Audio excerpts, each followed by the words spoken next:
Bismillahirrahmanirrahim. Assalamualaikum warahmatullahi wabarakatuh. Alhamdulillahi rabbil alamin. Wassalatu wassalamu ala asrafil anbiya'i wal mursalin wa ala alihi wa sahbihi ajma'in. Amma ba'd. Kaum muslimin dan muslimat yang dimuliakan oleh Allah Subhanahu wa taala. Imam Sunnah meriwayatkan satu kisah yang dikatakan oleh Abdullah bin Zubair bahwa Zubair bin Awam berselisih dengan seorang laki-laki dari Ansar, dan mereka berdua datang kepada Rasulullah SAW dalam permasalahan perairan dalam kebunnya. Lalu Rasulullah SAW bersabda, siramlah tanamanmu, lalu alirkanlah kepada tetanggamu. Lalu orang Ansar tadi dia menjawab, Ankana ibnu amatik. Apakah itu disebabkan oleh anak dari bibimu? Mendengar hal itu, Rasulullah SAW berubah wajahnya, merah. Lalu Rasulullah SAW mengatakan, ya Zubair, siram tanamanmu, tahan air sampai air itu sampai ke batang-batang pohon itu, lalu alirkan kepada tetanggamu. Pada keputusan pertama, Rasulullah SAW memberikan kelapangan bagi mereka berdua. Akan tetapi setelah Ansar tadi dia tidak menerima keputusan Rasulullah SAW, dia kira ini adalah keputusan sepihak. Rasulullah SAW memberikan hak yang penuh kepada Zubair bin Awam. Maka dengan itu, inilah gara-gara turunnya firman Allah Subhanahu wa taala, "Fala rabbika la yu'minun hatta yuhakkimuka fima shajara bainahum thumma la yajidu fi anfusihim harajan mimma qadait wa yusallimu taslima." Demi Rabbmu, mereka tidak beriman sampai mereka menjadikanmu penengah terhadap apa yang mereka perselisihkan. Kemudian mereka tidak mendapatkan rasa sempit di dalam menerima keputusan telah kamu keputuskan, dan mereka menerima dengan sebaik-baik penerimaan. Kaum muslimin dan muslimat yang dimuliakan oleh Allah Subhanahu wa taala, keputusan dari Rasulullah SAW adalah keputusan yang mutlak. Ketaatan kepada Nabi SAW adalah ketaatan yang mutlak. Sudahkah kita mentaati Rasulullah SAW?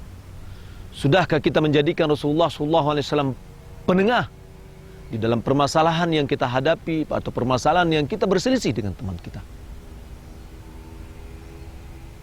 Imam At-Tabrani dengan sanad yang sahih, dia meriwayatkan bahwasanya Rasulullah SAW melamar Zainab, dan dia melamar Zainab itu untuk Zaid, yakni Zaid bin Harithah. Zainab adalah orang yang cantik, orang yang punya kedudukan, bangsawan.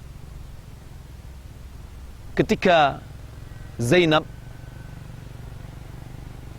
dilamar oleh Rasulullah SAW untuk Zaid, dan Zainab mengira bahwa Rasulullah SAW melamarnya untuk diri Rasulullah SAW. Lantas dia enggan dengan tawaran Rasulullah SAW itu.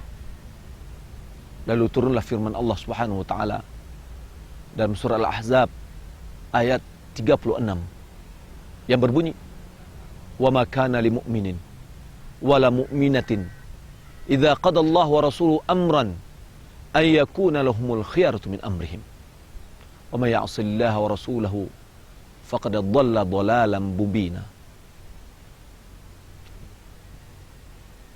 Allah Subhanahu wa taala berfirman, tidak ada bagi seorang mukmin laki-laki dan tidak juga mukmin perempuan apabila Allah dan Rasulnya memutuskan satu keputusan, dia memiliki pilihan yang lain dari keputusannya.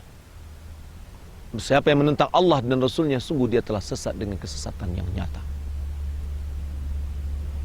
Dalam kisah asbabun nuzul, bahwa Zainab tidak menerima keputusan Rasulullah, yang mana Rasulullah memutuskan dia dilamar untuk Zaid, tapi Zainab tidak menerima. Turun firman Allah Subhanahu wa taala. Di sini kaum muslimin dan muslimat yang dimuliakan Allah Subhanahu wa taala, bagaimana dengan kita? Bagaimana dengan kita ketika Rasulullah sallallahu alaihi wasallam memutuskan satu keputusan, satu perintah? Anda, wahai para wanita, yang Allah suruh dan Rasulullah sallallahu alaihi wasallam perintahkan untuk menutup aurat Anda. Jangan diperlihatkan aurat Anda kepada selain dari mahram Anda. Tapi Anda tidak mau. Anda memiliki alasan bahwasanya itu adalah tradisi orang Arab. Anda mengambil keputusan untuk mempamorkan kecantikan Anda kepada orang lain, yang setiap hari Anda akan mendapatkan maksiat. Setiap hari Anda akan mendapatkan dosa, karena Anda melanggar perintah Allah dan Rasulnya. Walaupun sulit, walaupun pahit, bagi kita seorang mukmin tidak ada pilihan lain kecuali adalah mentaati Allah dan Rasulnya. Rasulullah SAW bersabda, setiap umatku dia akan masuk surga.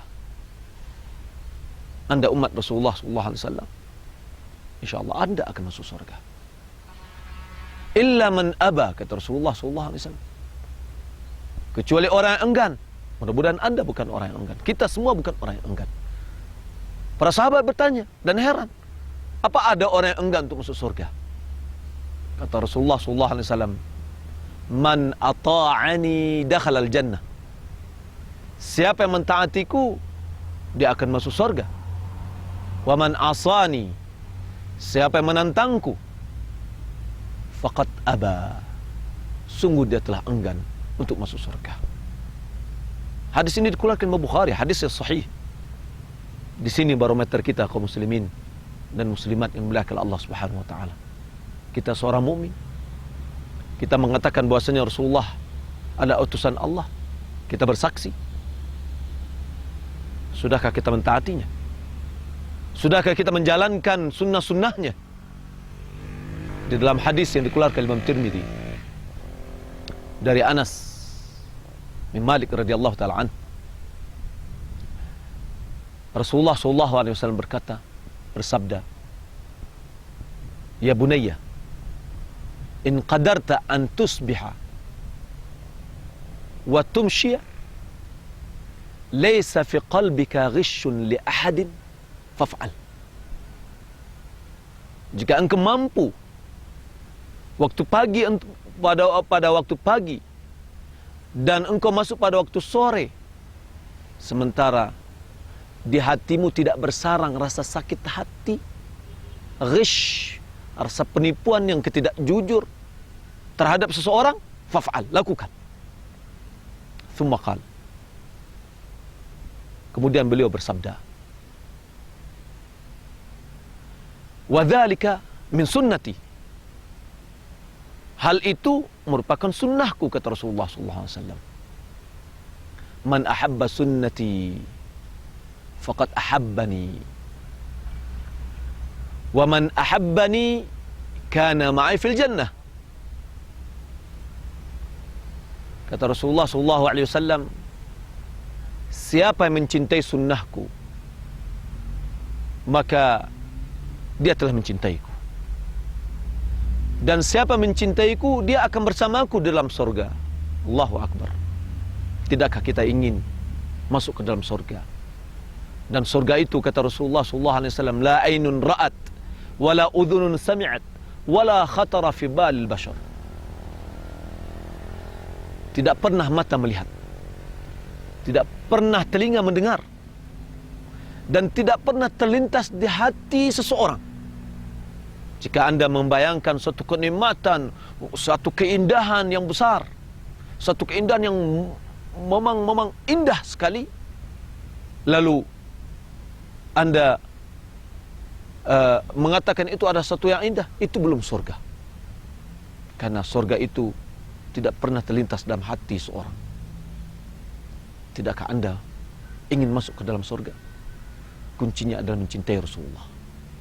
Kunci dan mencintai Rasulullah adalah mencintai sunnah Rasulullah SAW. Maka jadikanlah Rasulullah SAW qudwah, suri tauladan kita, yang sehingga kita bisa mencintainya, dan itulah hakikat cinta kita kepada Rasulullah SAW, yakni mengikuti sunnahnya. Kaum muslimin dan muslimat yang dimuliakan oleh Allah Subhanahu wa taala. Maka oleh karena itu,